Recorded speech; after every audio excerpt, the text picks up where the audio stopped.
Mangona ni mwalilepo vukenjani class vanave Africa, and a special welcome to all Namibians who will be exercising their democratic right as they vote today. Welcome to Africa. Good morning. We do open with Namibia heading to the polls today in the regional council and local authority elections, a decisive moment shaping governance across all regions. We then turn to Tanzania, where independence celebrations are halted amid tensions following the disputed election there. Guinea-Bissau's political contest intensifies as both Diaz and Mbalo claim victory, while Angola hosts the EU-AU summit aimed at renewing global cooperation. We also explore the Women Deliver 2026 agenda, the Botswana Report with Rorisang Mogojwe, and our special focus on hashtag Namibia Decides 2025. Watch AGM on DSTV 285, GOTV 25, 1up2.com, ntvafrika.my.na, and NTV Africa on YouTube. That's Africa with a K. My name is Ashwin Berry. Top stories shortly. Democracy thrives through participation, and we all want a thriving democracy, don't we? Let's all contribute to a thriving democracy by being active participants and voting in the upcoming regional council and local authority elections on 26 November 2025. Let's play our part. Get involved. Put your voice in the box.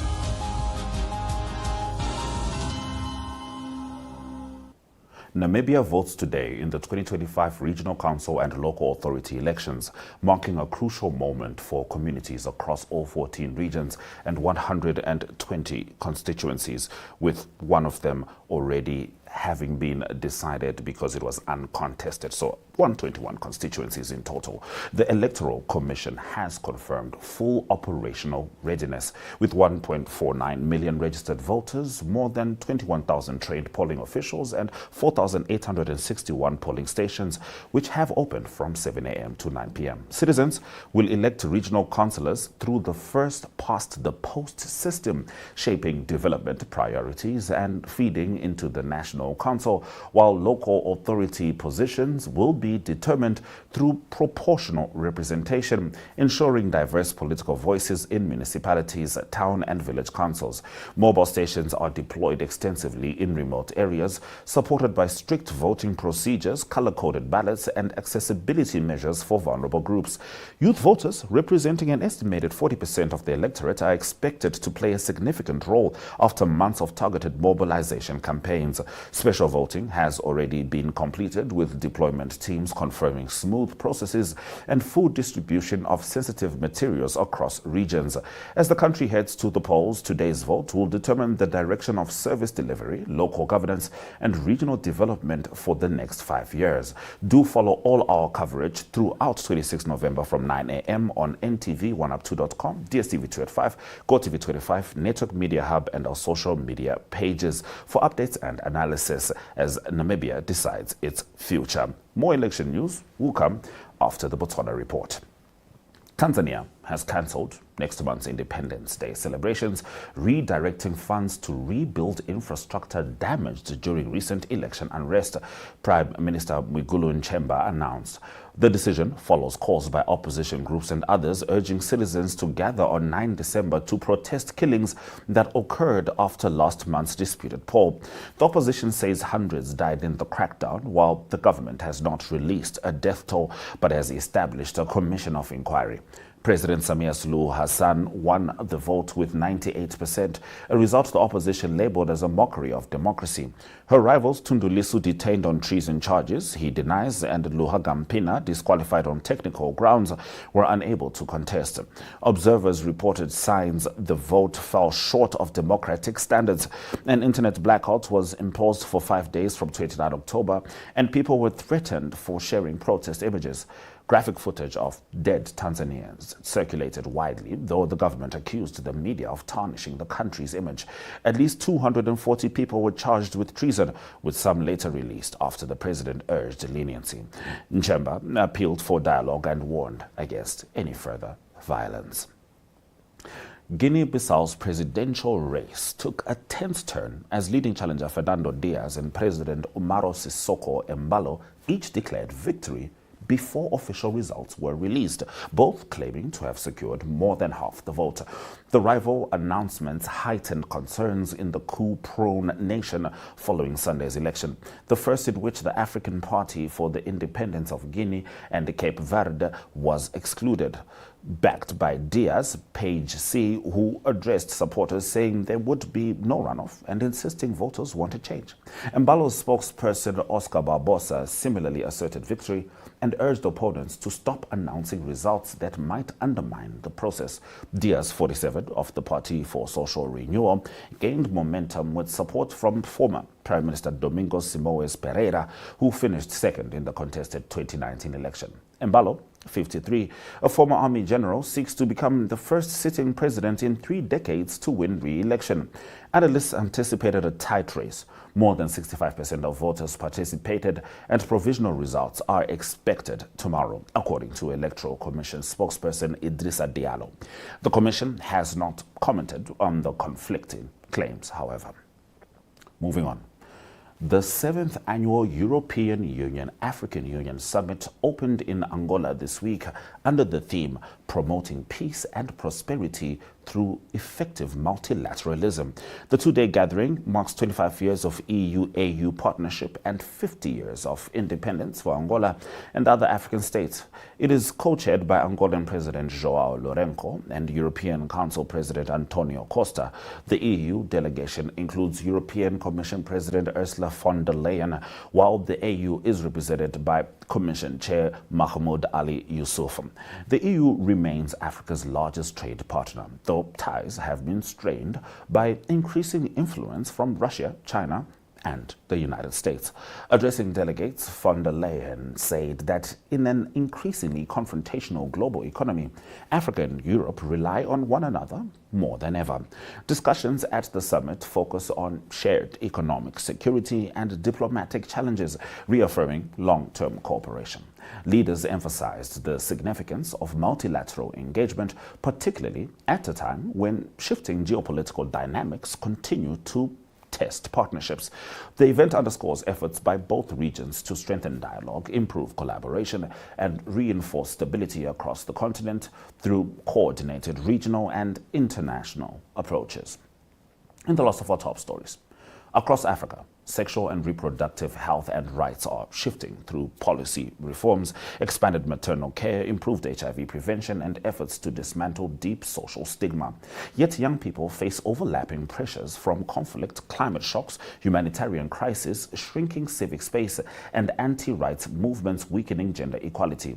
Cuts in international funding are worsening vulnerabilities, especially in fragile health systems, even as the 2030 SDG deadline approaches with SRHR progress stalling. Now, speakers at the regional convening framed Women Deliver 2026 as a crucial moment for African voices to shape global advocacy. Sonke Gender Justice's Jude Thaddeus Njikem warned that 90% of women-led organizations are closing due to shrinking resources, threatening services for millions who risk losing access to contraception or maternal care. He urged African feminists to drive innovative financing and strengthen accountability under instruments like the Maputo Protocol. Women Deliver CEO Maliha Khan highlighted a global rollback of rights, rising authoritarianism, and funding cuts, while praising African resilience. UNFPA's Anders Thompson called the moment a crisis of rights and equality, urging unity, renewed commitment, and bold strategies ahead of the 2026 Global Conference. Those have been our top stories on Africa Good Morning. Shortly, we're going to be joined by Rorisang Mogojwe as she delivers the Botswana Report. And keeping in mind, we're going to be using the last part of the show to highlight Namibia Decides 2025.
All right, it's time for us to talk to our correspondent in Botswana, Rorisang Mogojwe. Dumela. Dumela Ashwin, thank you so much for having me. Good morning, Africa, and happy voting day, Namibia. Happy voting day, indeed. In your first story, Rorisang, human rights group Success Capital warns of rising tech-based gender violence, citing data gaps and weak protection. Botswana joined the rest of the international community in commemorating the 16 days of activism against gender-based violence, which kickstarted yesterday. And during these commemorations, the founder of human rights group Success Capital, Dumi Gacha, raised alarm over the concerning trend of tech-facilitated gender-based violence, which is a growing concern in Botswana, citing gaps in research as well as weak protection.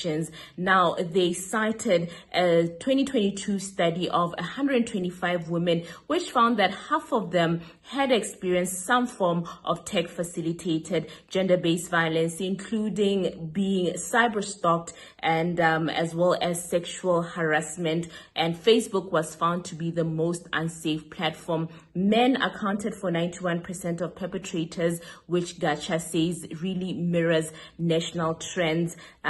Success Capital or Gacha called attention to gaps between reported cases and court outcomes and stressed that cyberbullying and harassment remains underreported, and so they urged for deeper studies and research to be done, as well as for protections in order to address GBV cases and the true scale of GBV in Botswana.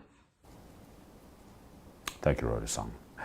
Botswana's government has sealed new energy deals following some major global partnerships.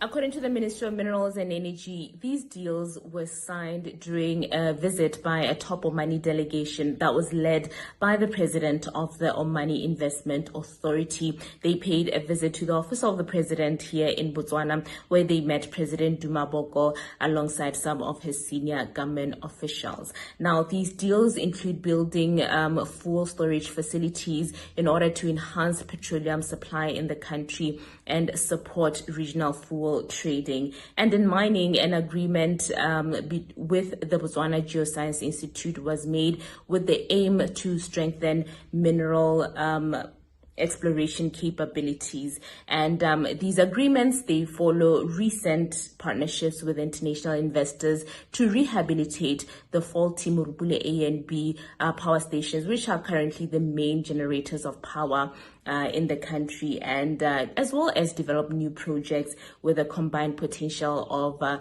about 1.5 gigawatts of electricity.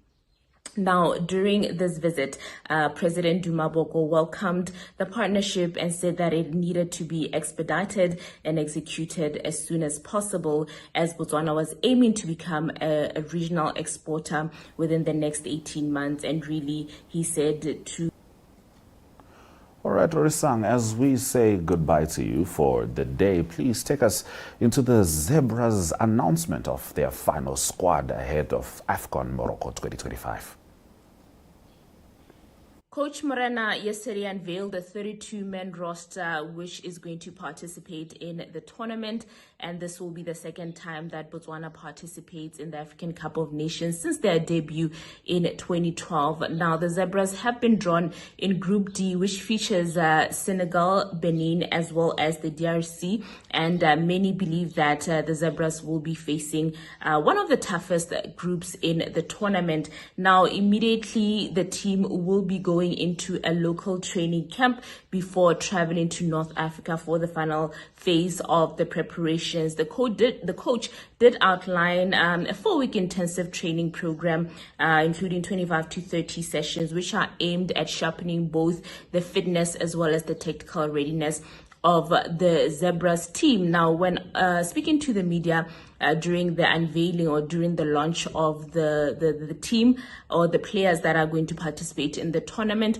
the coach did reveal that it was a very tough decision that was not taken lightly. However, he did outline some of the reasons and the logical thinking behind the team players that were chosen. Let's hear what the coach had to say.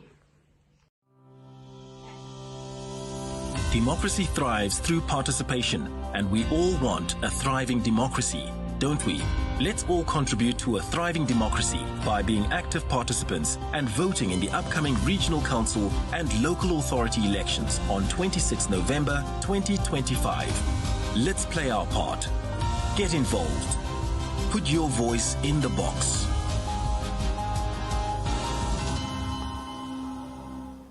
All right, we certainly hope that you are clued in by following us on social media, Facebook, Elections Namibia, going to the website elections.my.na, because updates have already started coming in. Our correspondents are on the ground, our journalists are on the ground. People have started to queue up. I saw Otis Daniels posting some footage from Oranje. So check out our social media pages right now. Keep in mind that our hashtag is hashtag Namibia Decides 2025. Now let's get into some of the updates from late yesterday regarding the now ongoing regional council and local authority elections. We start in Kavango West region, where they wrapped up their final preparations ahead of today's elections, with the Electoral Commission of Namibia deploying the last batch of sensitive voting materials across the region. Regional IT officer Olavi Ngalangi said teams were distributing tablets and ballot boxes to all 7 constituencies. Hi everyone, my name is Olavi Ngalangi. I'm the regional IT for Kavango West, reporting for ECN. Today we are busy doing deployment of sensitive materials in all our 7 constituencies, which is Kapako, Nguni, Kurenkuru, Namagoro, Pungu, and Musese. So as you can see, we are deploying sensitive materials which are now tablets. We also have ballot boxes, which we are busy distributing to all the 7 constituencies. Yesterday we finished all the non-sensitive materials at our depot or warehouse where we store them. So today we are doing the final stage of deployment. Thank you.